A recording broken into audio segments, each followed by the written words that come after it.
Hey everybody, and welcome back to Ready Steady Play. Today I'm going to be doing the setup and rules for Meeple War, which is a new game from Blue Cocker Design Studio and published by Simon. It doesn't actually have any minis in it, but it's got a lot of meeples in it. The game's for 2 to 4 players. It takes roughly 15 minutes per player. It's pretty fast, and it's for ages 14 and up. And I'm going to show you how to set up the game. Well, I'll show you what's in the box. I'll talk about the components, and I'll show you how to set up a 3-player game and talk you through the rules.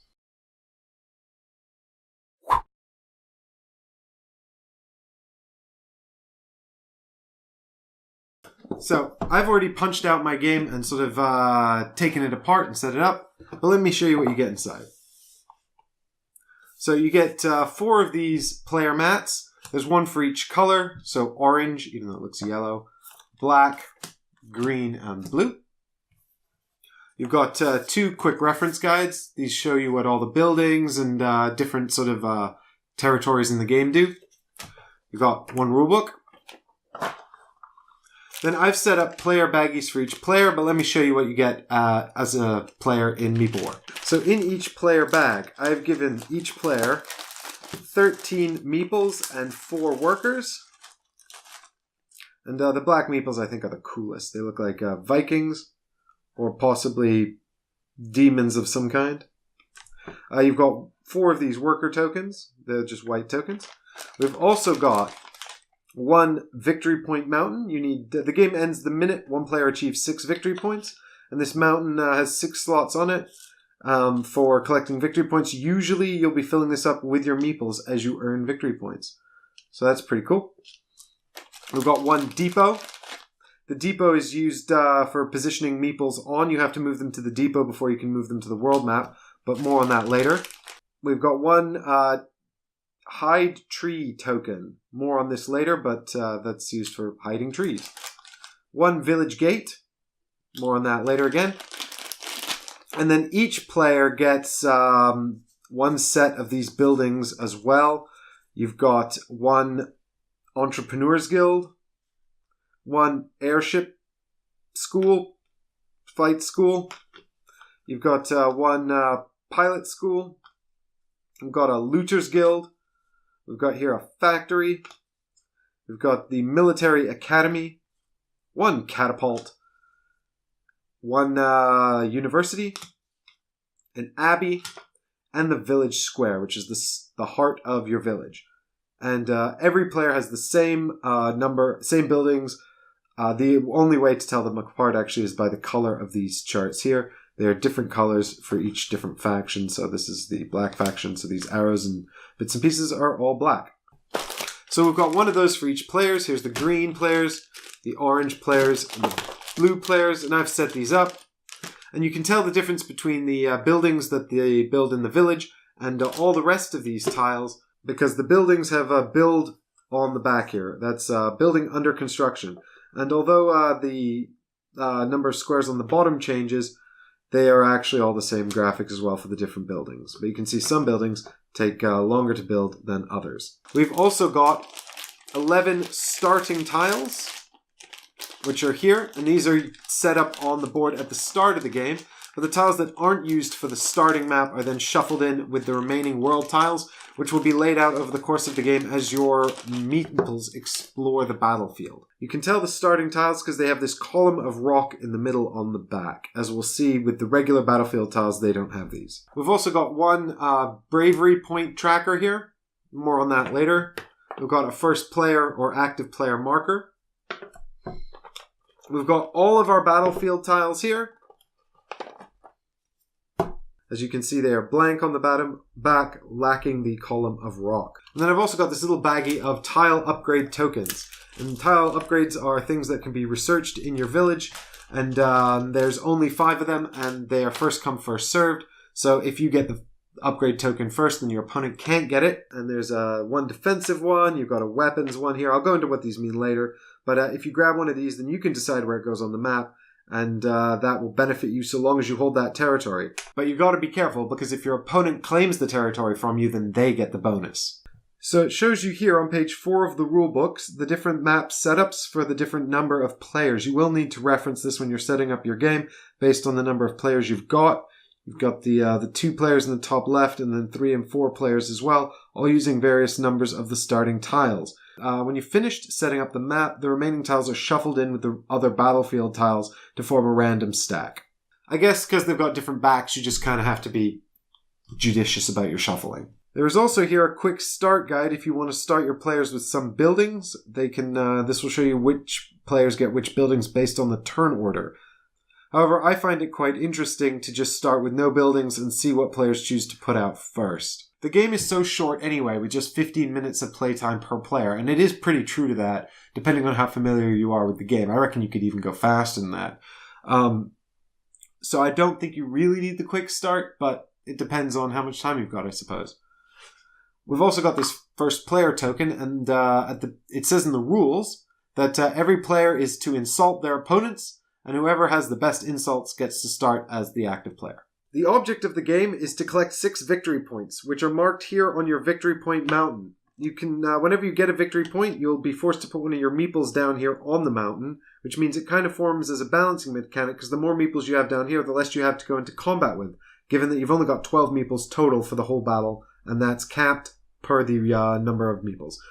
But you can get temporary victory points that can push you over the edge or help you get a leg up, which don't require you to put meeples on your victory point mountain. There are only 2 ways to get victory points in the game, either by getting meeples onto your mountain here, or by getting the temporary victory points that you can get by capturing sections of the board. I'll explain more on that later, but there are tiles on the board, and if you capture and hold them, then you achieve temporary victory points that can be lost if the tower is taken away from you by your opponents. However, the meeples that go down on the victory point mountain, they can never be lost. And you can only get meeples here by achieving 7 bravery points, which are gained for going into battle or killing your opponent's meeples, or by destroying your opponent's buildings with your meeples. But we're getting ahead of ourselves talking about destroying buildings and things like that. Let's set up the board first so we can get an idea of what's going on in this world. So this is the geography for the basic 3-player board. We've got this tower in the middle that's worth 2 victory points if you hold it. We've also got these 3 plains around the outside that are blank and do absolutely nothing. Every player is going to start with their village square. This is the village square. This is one of your buildings. All of your tiles sort of have actions on them, and those are denoted in the scroll at the bottom, and I'll explain the actions in a minute. And they've also got these defensive points around the top. If these defensive points ever become completely filled with enemy meeples, then the building is destroyed and removed from the game. So you take your village square and you set it down at the front of your territory tile. You then take your gate, which goes in front of your village square like this. That's important because troops will be deployed onto the tile adjacent to your village gate, so you need to have that noted. Then if you were going to play the quick start version, you would put out the appropriate buildings for your place in the turn order. So you'll always start with a worker on your building, and he starts in the basic slot there. You have 4 workers, 1 for each of the possible buildings you can build. These are your 4 build slots, and you can never lose the workers. They can't die, and you can't produce more. You'll also take 2 meeples and put them on your depot. You'll also take a meeple and put him here on the 0 space of the bravery point tracker. When you achieve 7 bravery points, he's reset to 0, and you gain 1 victory point, allowing you to take a meeple from anywhere on the board or in your depot or in your supply and put him here on your victory point mountain. It's worth noting, I guess, that if you're here on 4 and you achieve 8 bravery points, you go to 7 and then reset to 0. You don't get to put the excess in. Every time you reach 7, you reset to 0 and stop. So now that everybody is set up and ready to play, we take the battlefield tiles, which are these ones here. We take our remaining starter tiles and we shuffle these together. So now that we're all set up, what actually happens? What is the essence of Meeple War? Well, essentially, we've all got these villages here that can hold up to 4 of these buildings. These buildings allow us to do different things, like make more meeples, put those meeples out onto the battlefield in new and interesting ways. They allow us to shore up our defenses or gain offensive bonuses. And ultimately, we're trying to sort of build different buildings that will counter the buildings our opponents have made, give us an advantage in combat, ultimately to achieve the most victory points, either through killing our opponents in battle or by capturing points on the board like this stone tower in the middle, or by destroying our opponent's buildings. The first person to 6 victory points immediately wins the game. It is possible to go over 6 victory points if you have the means to gain. For example, if you're on 5 victory points and you capture this tower, you would gain 2 more victory points, and then you would be on 7.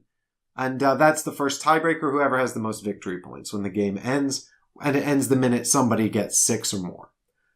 There are also 2 other tiebreakers.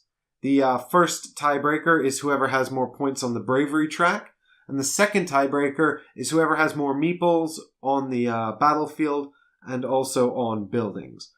And you would only have meeples on buildings if you'd put your meeples, if you were attacking your opponent's buildings, or if you were converting meeples who are attacking your buildings into your meeples.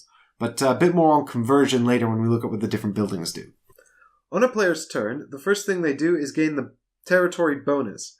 Any territories that they are present in with 2 or more meeples, they will gain a bonus for. It's very important this happens at the first phase in the turn, because it means that anything you capture later in step 4 with meeple movement is not actually credited to you until your next turn, giving your opponents the intermediate turns in which to stop you from gaining the benefit. So the very first step is territory bonus. The second step is workers' movement. You move all of your workers all at once. And we'll look at what that means later, but it's important that you do all of the worker movement before then moving on to step 3, complete actions on buildings. And then you'll go through all of your buildings in order, completing the different actions you've achieved by moving your workers. The fourth step is meeple movement on the battlefield, where you'll move all your meeples around the world map. And then the fifth step is resolution, in which you will first resolve exploration and then resolve battles. Exploration is when you move your meeples onto blank areas of the map, and new tiles are revealed from the tile panel here and placed out on the map. Because, this is not a very exciting battlefield, but don't worry, because it can grow infinitely in any direction. But don't wander off too far, because you'll get stuck outside the battle for too long. Battles are when 2 meeple armies engage and fight to the death. And a bit more on battles later on, but first let's look at workers and moving them around buildings. So here we have Orange Player's Village. And you can see here from the way it's laid out that you can have 4 buildings built in it at any one time. And once you've got 4, you must, if you want to build another building, you can just swap out a building for another building at any time that you want. But when you put down a building, you must first put it on its construction side. A worker will then move along this track 1 space per turn until it reaches this final space, in which case the building is flipped over and considered built. Now, your workers will move around these squares, and you can sort of choose where they go, which actions they land on. But it's very important to note that they only move 1 space per turn. So that is the second step of your turn, which is worker movement. You move all of your workers 1 space. Any worker that gets to the end of the track, you take that action on your turn, and on your next turn, the worker movement is to move back to the beginning of the track. So for example, if I want to take this action here, then I have to wait 1, 2 turns in order to get it, and then a 3rd turn to reset it, and another 2 turns before I can get it again. On your basic village square, you have 3 actions. You've got first the build action. By taking this action, it allows you to build another building. So when you've got a worker that moves onto this space in the worker movement step, that means in the next step, step 3, the building action step, you can take this action. You've also got this action here, which is move meeples from your stock to your depot. What does that mean? Well, this is your stock. It's your pile of meeples who aren't doing anything yet. And this is your depot. In order for meeples to enter the world, they need to be moved from your depot to the map. And you can only move them out of your depot if they're in your depot. So by taking this action here, you can move 2 meeples from your stock to your depot. Some buildings allow you to do more than 2 at once. Finally, the sword action allows you to take meeples from your depot and place them on the board. This particular one allows you to place them simply in the tile adjacent to your village gates. So in this case, the meeples would come out of the village and appear here. You can, of course, take that action with fewer than 3 meeples. As we said, you start the game with 2 meeples on your depot, so if you were to take the sword action as your very first action in the round, you would simply just put these 2 out here. Each of the buildings in Meeple Wars offers sort of different variations on these basic things. Move meeples to the depot, move meeples from the depot to the battlefield, build more buildings. You've got the conversion action, you've got the catapult's destruction action, you've got actions that move your opponent's meeples around as well. And what I'll do is I'll go through every building that's available to you after I've just run through the basic turn order and the basics of what happens here. I'll also walk through what all of the different building symbols here in the supply pile do, but I'll do that in a minute after I've been through the turn order. So now 2 of your meeples have left your village and entered into the world. What can they do here? Well, at the moment, all they can do is move around. Each meeple can move 1 hexagon per turn in the meeple movement step, so you can move here. And actually what you can do is you can even move here, or, do both. Go wherever you want. But if you go off the map like this, you're going to take what's called an explore action in the resolution step, which is what I talked about earlier, putting tiles down. So let's go ahead and put this meeple here, and this one over here. So now that we've completed the meeple movement step, it's time to move on to the resolution step. The first step in resolution is exploration. We've got a meeple here who's explored the unknown, so we get to draw the top tile here from the battlefield supply, and we flip it up, and then we put it down on the map. Now you'll notice here that this tile has 5 sides that are trees and 1 side that's open. Now the thing about the forest is that meeples cannot move through it unless under special circumstances. So it's very useful for blocking off avenues for your opponent and sort of protecting different areas. This is also a cavern tile, and I'll explain what the cavern tile does in a minute after I've finished running through the turn order. But the rule is that with any tile, you must place it in such a way that the move was legal by your meeple. So in this case, I'm going to have to put the open side down here, connected to the tile my meeple moved off of, because that's the only legal placement. As we can see here, I couldn't place it any other way because then my meeple would have had to move through a forest, and that would be illegal. Now, this meeple can no longer move this way because he would be going through a forest, and he must go around. If you recall, everyone started with 1 hide the forest token, which is here. Now, this is a 1 shot you've got, and you can place it at any time during the game, but once you put it down, it remains there forever and cannot be moved or changed. And what you do is you put it along a board edge like this, and now we pretend that that forest isn't there. And I feel like this is just to sort of mitigate against maybe bad luck with tile placement or something like that that's happened during the exploration phase, but it can be used to great tactical advantage, so don't forget about it. Although you might wind up with situations where you can't use it, like this one. In this case, we've got 2 forests touching, and even if I want to put down my tree hide token, it doesn't matter because there's trees on the other side. I still can't get through. So after the exploration, which is the first step of the resolution phase, the second step is battles. So let's set up a battle. Orange decides to move his entire army onto the tower here, which is currently being occupied by black. He doesn't want the black player to have any more of those victory points. Now, in this case, Orange is the aggressor, but simply, meeples cancel out meeples simultaneously. So we'll just pair these meeples off as they kill one another until there's no enemies left on one side. So in this case, Orange survives with 1 meeple. The remaining meeples are returned to their opponent's supply or stock and wait to be put back into the depot. But first we get some bravery points for going into battle. Yes, the bravery meter. You remember we talked about this earlier. If you get 7, you gain a victory point. Well, everybody has a meeple on the bravery meter, and you get bravery for going into combat. In this case, Orange gets 3 bravery because he killed 3 enemies. Good job, Orange. Black gets 1 bravery because as the defender, you get 1 bravery for every 2 meeples you killed. Black killed 3, which is not quite enough. If he'd killed 4, he would get 2, but he didn't, so he gets 1. So let's look at these actions on the village buildings in a bit more detail. So the first action we've got here, and this is probably what you're going to be using when you start playing the game the most, is the build a building action. So on your turn, you'll have a worker like this, and it's no surprise that the worker can go to any of these 3 actions straight away on the first turn. So in this case, we'll go straight to build a building, which means we can choose one of these other buildings from our supply here, any one of them, and build it.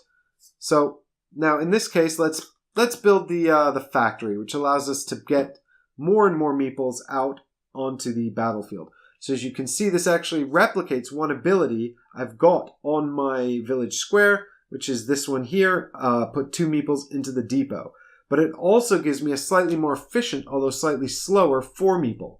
So while this only takes 1 turn and then resets, this takes 2 turns and then resets, but I get twice as many meeples. So when I go to build this building, I turn it face down, I put it down in my village wherever I want it, and then I take one of my workers from my supply, and he goes down here on the first space. That would be an example of orange player's first turn. His second turn, he would reset this one back to the start. That's his worker's 1 space of movement. This one would move over here. Now, whenever a meeple covers up the build cycle, the building is built. So it's flipped over immediately, and the meeple is placed there. Now, you may be wondering about these defensive slots and these defensive slots here on the building being constructed as well. That's because buildings can be destroyed while they're still under construction, although it's a lot more difficult than destroying a fully fledged building. But we'll talk about building destruction a bit later on. So let's have a look and see what else is going on here. We've already looked at the factory here, which just offers more efficiency in terms of moving your meeples onto the depot, and it allows you to move more of them as well, because you'll have 2 buildings in which to do it. Next, we've got the military academy. The military academy actually takes 4 turns to build, so it's quite a resource-heavy building. And this one gives you 2 tracks here. Both of them are quite a time investment. As you can see, there's quite a lot of spaces, and you have to commit to one on the very first move of the meeple. You can always change your mind. You can sometimes change your mind when a path splits. The most obvious example is here on the village square, where all paths are split and are immediate. But here on this one, you've got to commit early on. And what this sword with a hexagon means is that it allows you to move meeples. Just like this sword here, the sword symbol means move meeples from the depot to the battlefield. But the hexagon in the background means that you put those meeples, instead of in your starting by your village gates, you put them in territories containing 1 or more of your friendly meeples. So this allows them to jump straight into the battlefield and bolster your meeples already on the battlefield. Here we've got the pilot school. And the pilot school is very similar in that it involves putting meeples on the battlefield. You've got down here 3 squares. This denotes that it is 3 turns to build it. And this, you'll note, is the hexagon is absent, which means that you just put these ones straight out in front again by the village gate. But you can get 4 out immediately, making it slightly more efficient than the village square, or you can wait a turn and put out 8, which is amazingly efficient. Next up, we've got the Looters Guild. Now, this is really interesting because you've got here a combo. So this action takes 2 turns, but it allows you to put 2 meeples straight onto the depot and then straight out in front of the village gates. So you can do this all at once. So it's really good for getting them very quickly onto the battlefield. You've also got this strange looking icon up here. Now this means that so long as a worker is present on this icon, while there's a worker on this icon, any meeples you remove from the battlefield are added back into the depot instead of the stock, meaning you can get your armies turned around really quickly. If you time this correctly, this is a really potent action. We've also got here the Entrepreneurs Guild. This is another 3 turn to construct it. And the Entrepreneurs Guild, it's great because it's got 4 defensive slots, so it's difficult to destroy. And this gives you 2 options here. You've got 2 turns for 4 meeples going from the supply into the depot, from the stock into the depot. And you've got here, this is called Frighten. And what this allows you to do is take 2 opponents' meeples and move them from the territory they're in to adjacent territories. You can split them up, or you can move them away together. This is great for getting opponents off of objectives like the towers. Next up, we've got the Catapult. This is a very crucial building. It's got 2 tracks here. This top one is destroy an entire army. That's right, just pick a hex and destroy all opponent meeples in that hex.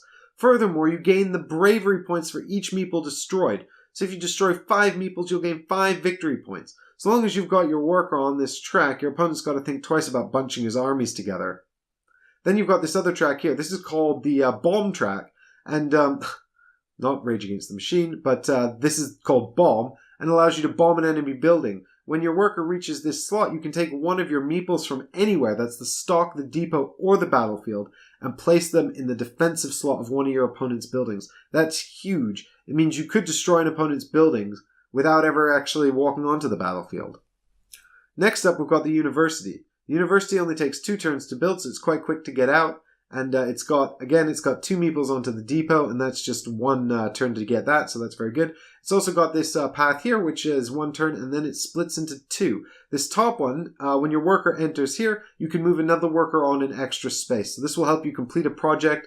It can also help you with construction. You just pick 1 worker and move them on another space. This one here is the upgrade tokens. Remember we looked at those upgrade tokens earlier? When your worker reaches this point, you can pick one of the 5 upgrade tokens. Here they are. Now these upgrade tokens, their symbols actually, they're consistent with the symbols on certain structure territories you might get in the actual battlefield. And they all do different things. This one's not in the battlefield. But for example, you've got one here. This will allow you to, if you control the territory this is on, move a meeple from your stock into your depot. That's consistent with the other buildings that bear that symbol. And here's the building that you might find on the battlefield that does the same thing so long as you hold it. Remember, to hold the territory, you need to have 2 meeples on it. But you can pick any one of these with the university there, and then when you get it, you can put it down on any blank terrain on the map. That means you could dump one right here outside your village gates, or on any other blank terrain. That's a terrain that doesn't have a symbol on it denoting something else. So for example, this is blank. This tower is not blank. It's got a symbol on it, can't be built on. This cavern is not blank, can't be built on. And nor can this blacksmith's or whatever it is. But remember that if you need to have 2 meeples on the tile in order to gain the benefits of this territory bonus, and also if your opponents take that territory from you, they get the bonus. So really, the power is in choosing where these are placed and which ones are placed. That's the benefit the university gives you. Next up, we've got Flight School. Wow, what on earth is this? Well, this is a sort of a fancy building for deploying meeples. It takes 4 turns to build it. And in the Flight School, you've got 2 tracks. You've got this bottom track, and that allows you to place 1 meeple on any territory adjacent to any territory occupied by 1 or more opponent meeples.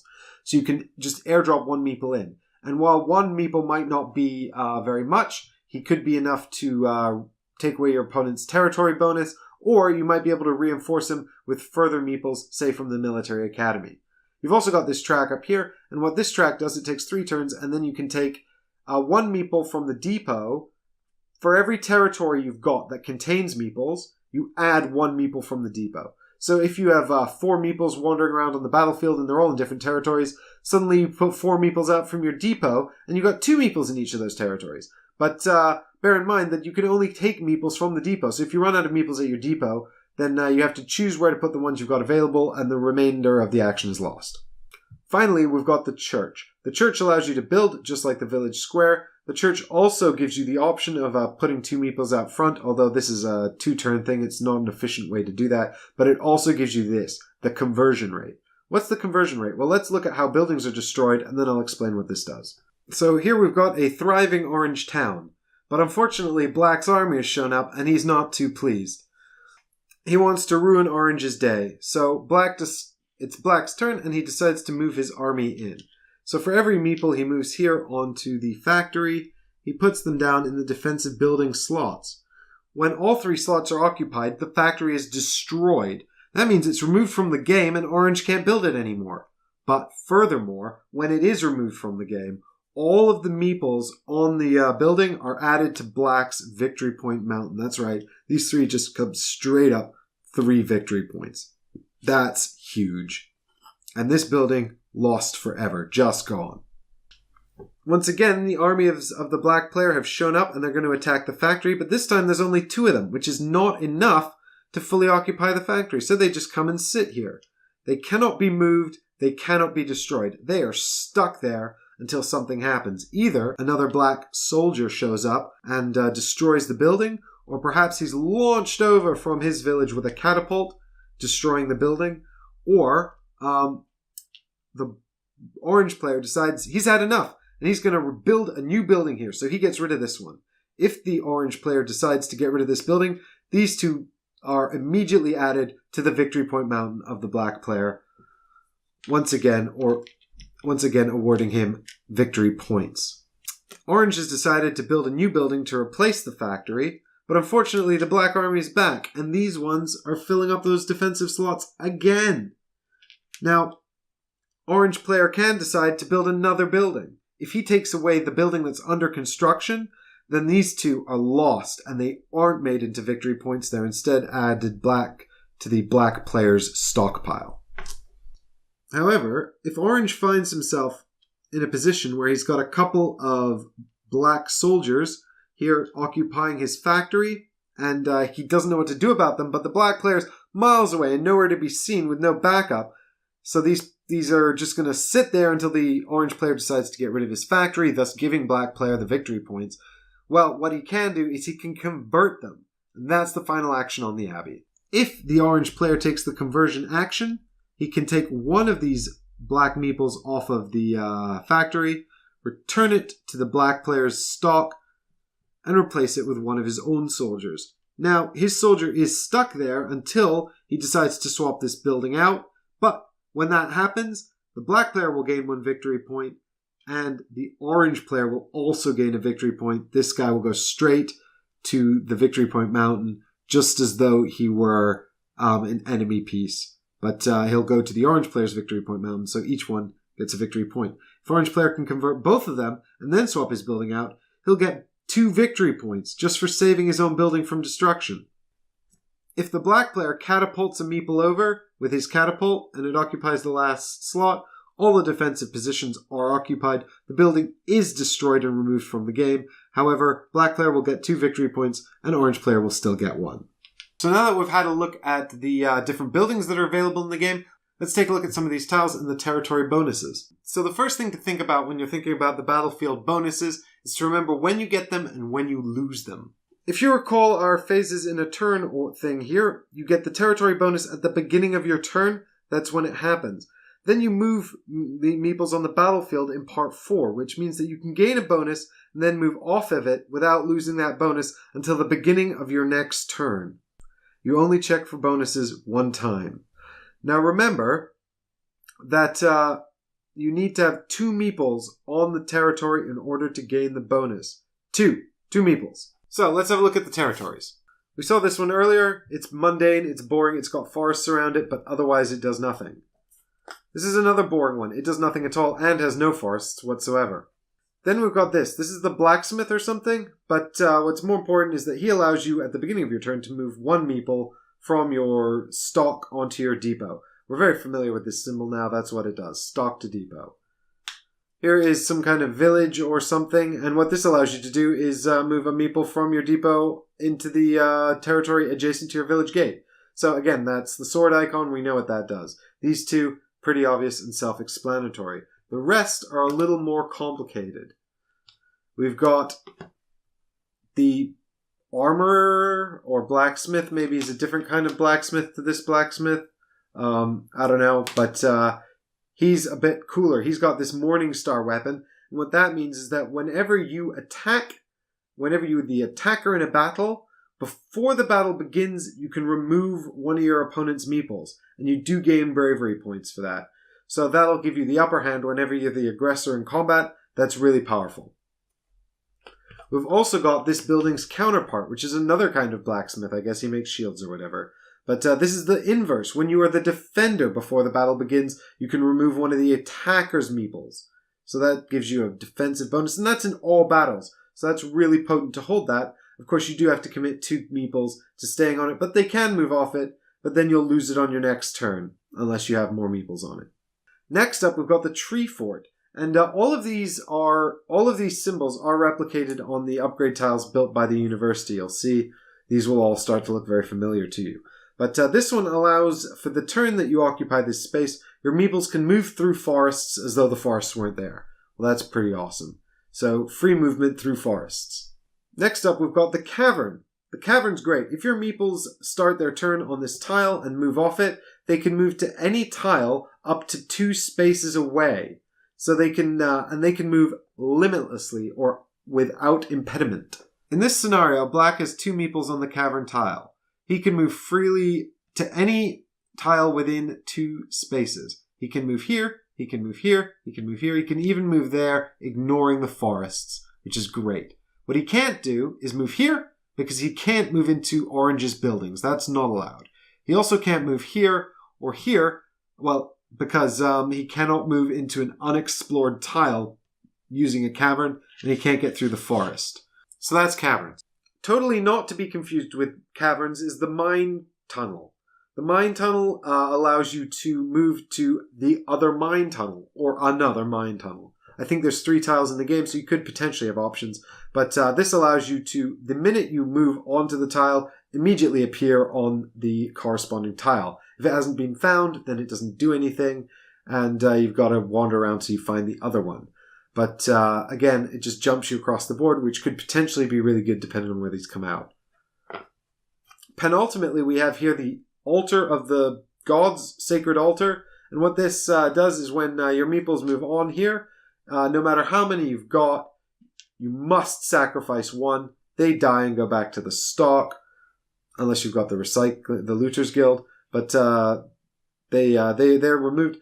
When you do remove one of your meeples in this way, you can select an enemy meeple on a tile within 2 spaces, such as in this scenario, and delete them. They go back to their owner's stock.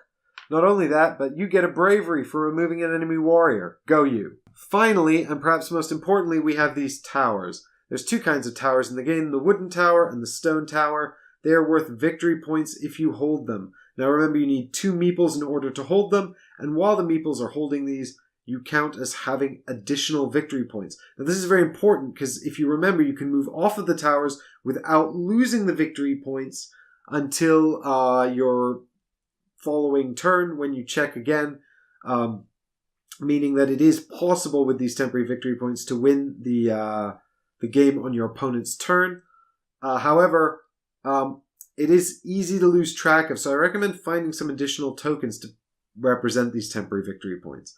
But this one's worth 1, this one's worth 2, and at the beginning of your turn you gain 2 victory points, which you then hold until the beginning of your next turn, or for as long as you keep 2 meeples on the tower.